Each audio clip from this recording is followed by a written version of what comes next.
Everyone just watched. Cameras were out, mouths were open, but no one moved. An old black woman lay, crying on the pavement, as two officers shoved her again. Then, from the edge of the crowd, someone stepped forward.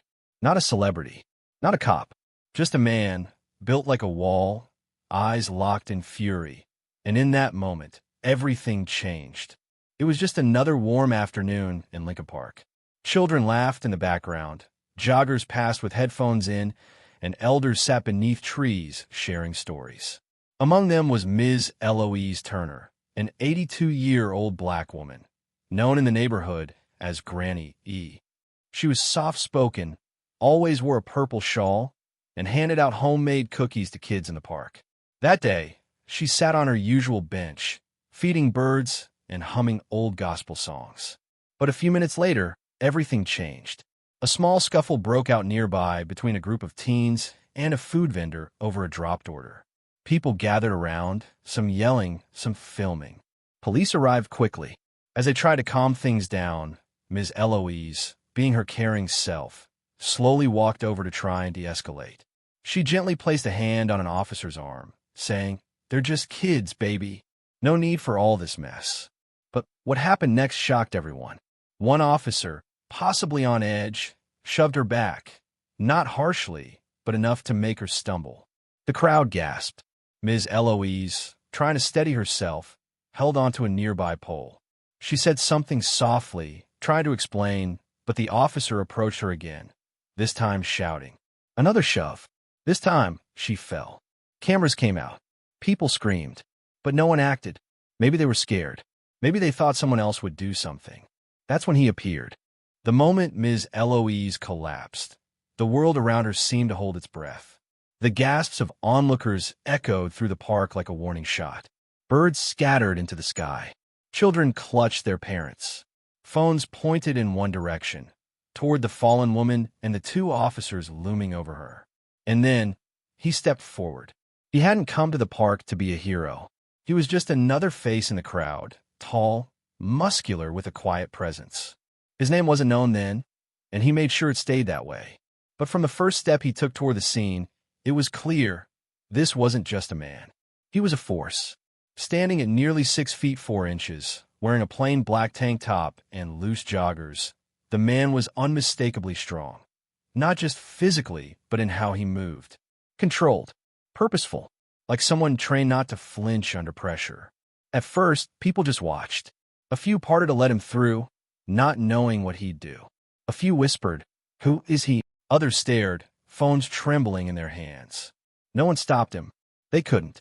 Something about him said, "Let me pass." The officers noticed him too. The one closest to Ms. Eloise, Officer Jennings, turned and raised a hand. "Step back, sir. You're interfering with a police matter." The man didn't speak. He didn't stop. He kept walking, eyes locked on Ms. Eloise, who now lay on her side, clutching her shoulder, her face twisted in pain. "Last warning," the officer said again, this time reaching for his belt.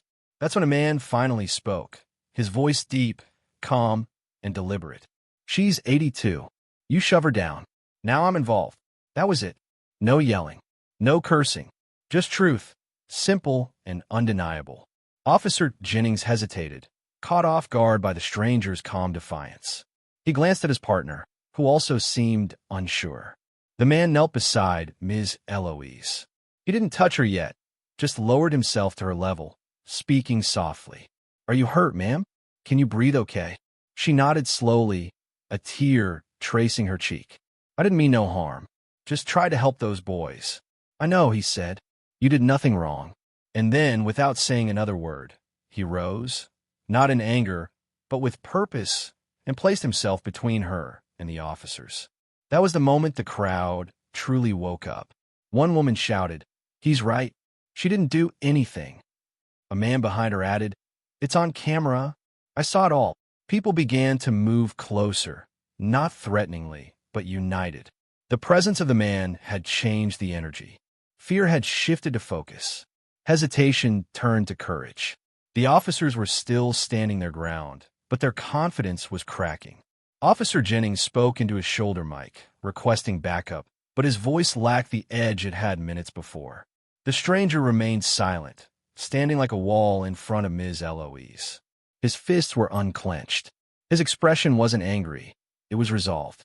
A line had been crossed, and he was drawing another, right there on the concrete. He wasn't there to fight. He was there to protect. It only took one man to make the crowd remember they had power too. As the stranger stood between the officers and the injured Ms. Eloise, something shifted, not just in the park, but in the hearts of the people around him. He hadn't touched anyone. He hadn't shouted. But in that single act of standing firm, he gave others the courage to do what they had been too afraid to do just moments before. One woman, a mother of two, stepped forward first. She held her phone high in one hand and a water bottle in the other. She didn't do anything wrong, she yelled. We all saw it. Her voice broke the dam. A teenager next to her chimed in, "It's all on video." She was just trying to calm things down. Another man, mid-30s, dressed in business clothes like he'd just left work, stepped beside the stranger. You can't assault an old woman and pretend it didn't happen. Suddenly, the officers weren't just facing one man. They were facing a unified crowd. A wave of people who had been afraid but were now emboldened. The officers took a step back, unsure. The stranger didn't move, didn't speak. He just turned slightly to check on Ms. Eloise behind him, who was now trying to sit up with help from a nearby woman who had rushed in. Blood trickled down her elbow where her skin had scraped the pavement. Her purple shawl was torn.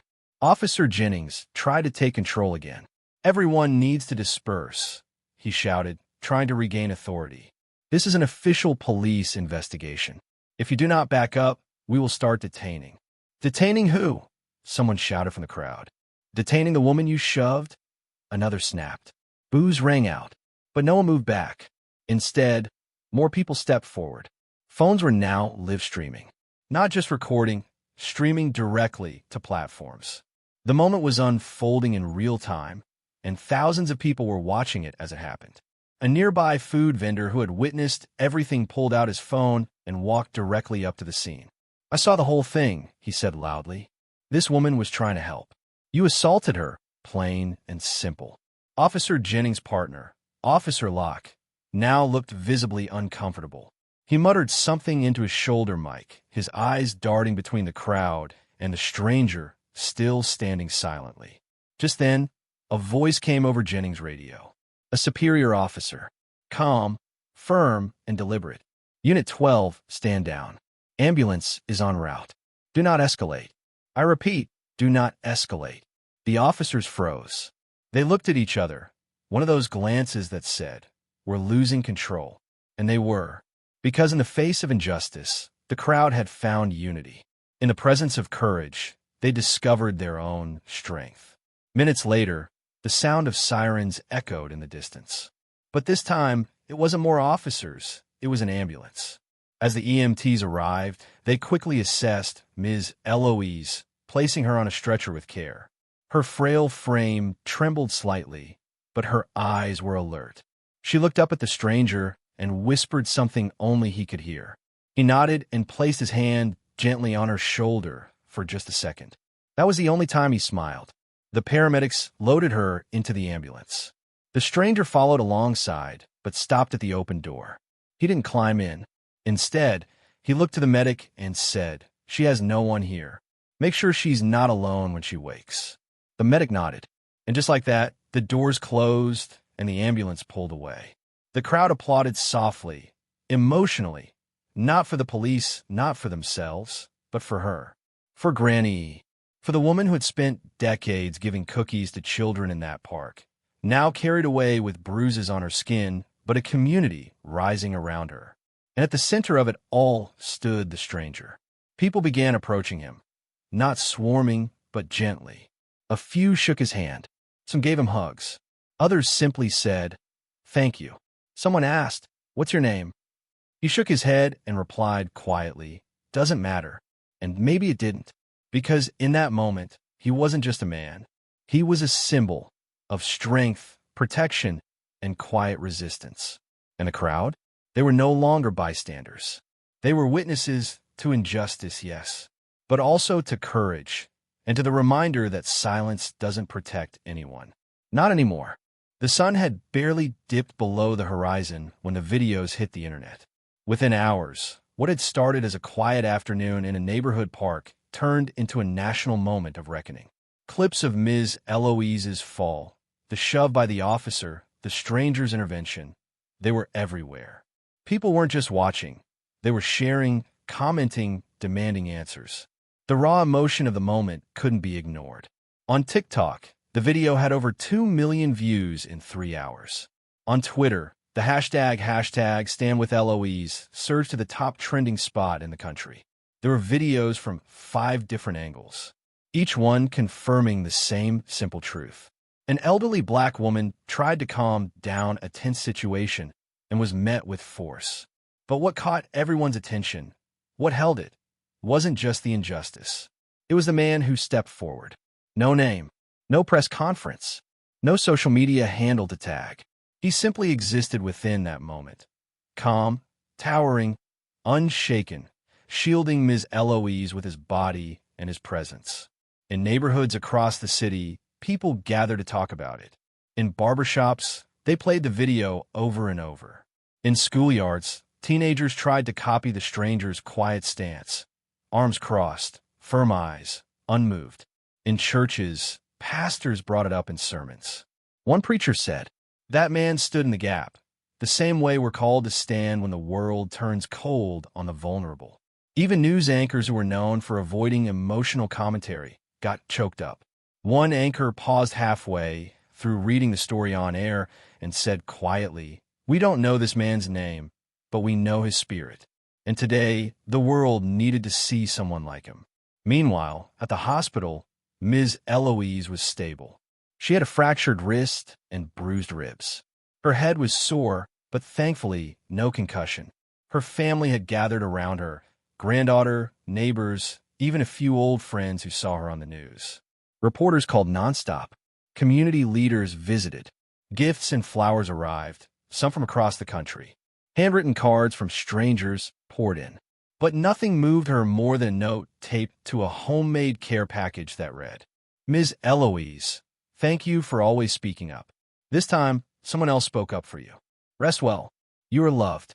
She cried reading it, not out of pain, but because she never imagined that simply doing the right thing, something she had done her entire life, would spark something this big. She asked one of the nurses, "Have they found the man?" The nurse shook her head. "He's not talking to the press. Doesn't want the spotlight."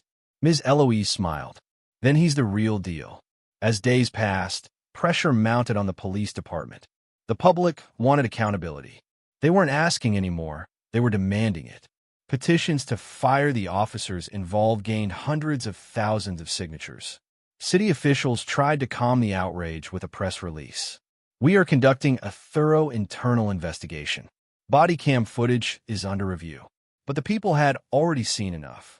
The body cams were too late. The truth was on every phone, in every feed, across every screen. And the truth was this: a woman was hurt. No one protected her, until one man did. The contrast was too powerful to ignore. Soon, a local artist painted a mural at the park. It showed a massive figure, faceless, arms outstretched, standing protectively in front of a small, elderly woman. The caption beneath read, "One stood.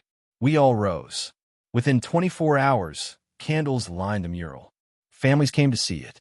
Kids left flowers. Teens left poems. One little girl wrote in chalk on the sidewalk, "If I get old, I hope someone like him helps me." Her mom took a photo and posted it online. It went viral too. By now, theories were everywhere. Some believed the man was a former Marine. Others said he was a retired boxer. Some swore he looked familiar, maybe a coach from a nearby gym or a teacher's husband. But none of that mattered. What mattered was that he had shown up without being asked, without asking for anything in return. And that changed people. A few days later, the granddaughter posted again. This time, she recorded her grandmother sitting on a bench in the hospital garden. She wore a warm shawl and smiled gently at the camera. "I've been around a long time," Ms. Eloise said, "and I've seen a lot. Some days, I thought the world forgot us older folks. But that day, someone remembered. That day, someone stood up. And because he stood, I didn't fall alone. She paused. If you're listening, whoever you are, thank you. You didn't just lift me up. You lifted up the people who still believe in decency. And then the granddaughter added, if stories like this touch your heart, and you believe in protecting what's right, please subscribe to Moral Mirror for more powerful, true stories. We're here to remind the world that one voice, one act, can make all the difference. The story didn't end when the ambulance doors closed. In many ways, that's when it really began. Because what happened in that small neighborhood park sparked something far bigger, a ripple of change, conscience, and community. Within a week, several cities across the country organized forums to talk about the treatment of elders in public spaces. Civil rights leaders cited Ms. Eloise's story as an example of why we must protect those who've paved the way. Her name appeared in headlines, hashtags, and hand-painted signs in protests and community vigils. And while the city scrambled to respond, one thing became crystal clear. The people had already decided the truth. But more than just outrage, hope spread too. In schools, students discussed the moment during assemblies. One teacher used it as a lesson on character, asking her class, what would you do if no one else was doing the right thing? The most powerful reply came from an 11-year-old boy. I'd be the one who steps in. Like that man. He didn't even say much. He just stood up. Back in the neighborhood, life slowly returned to normal, or at least something like it. The park reopened a few days later. People still came to walk their dogs, fly kites with their kids, sip coffee near the fountain. But now they walked with purpose. There was a quiet reverence in the air. The exact spot where Ms. Eloise had fallen had been marked with a small plaque. Someone, no one knows who, had engraved the words, when one falls, may another rise. Visitors often stopped to touch it. Some left flowers. Others took selfies and shared their thoughts online, always ending their captions the same way. Hashtag, be the stranger. The mural remained untouched, protected by the community. Vandalism in the park dropped to zero. People looked out for each other more. Strangers smiled more. A woman even started a small, free water station every weekend, calling it the Eloise Table. All around the area, the atmosphere had shifted, not because of some policy or law, but because one ordinary man showed what it meant to care when it counted. As for Ms. Eloise, she healed slowly, but beautifully. She insisted on going back to the park as soon as she could walk without assistance. The community greeted her like royalty. Children gave her handmade cards. A local jazz band played one of her favorite songs. The mayor presented her with a key to the city, and she waved it off, saying with a grin, I don't need a key to a place that's always been my home.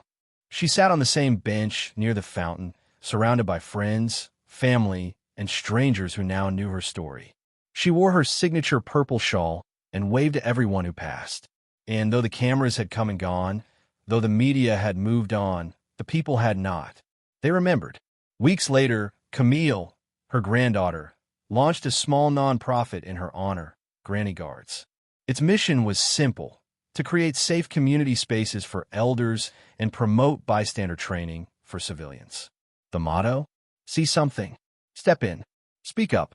And every member who joined got a small pin in the shape of a figure standing tall, a silhouette just like the stranger in the park. They still didn't know his name. He had never come forward. No one had found him. No interviews, no posts, no attention. But he didn't need a name. Because in every act of kindness, in every moment where someone stood between harm and hope, he was there. And now, dear viewer, we want to leave you with this. Sometimes, it takes only 1 second to change someone's life. One small action, one silent stand, one brave voice, or no voice at all, just presence. That's the power you hold. That's the strength we all carry, even when we feel powerless. So the next time you see someone being mistreated, the next time you witness silence when truth should speak, be the one who stands, just like the stranger. Speech balloon, and if this story moved you, even a little, we ask just one thing. Backhand index pointing right, subscribe to Moral Mirror, our best channel for real, powerful, unforgettable stories that remind us of the good that still exists in this world. We share what others miss. We reflect the moments that matter. We shine light on the shadows, not to fear them, but to understand them. Because the world doesn't change on its own. We change it together. Click that subscribe button now and be part of a community that still believes in courage, kindness, and doing the right thing, even when no one's watching. Until next time, stay strong, stay kind, and always stand up.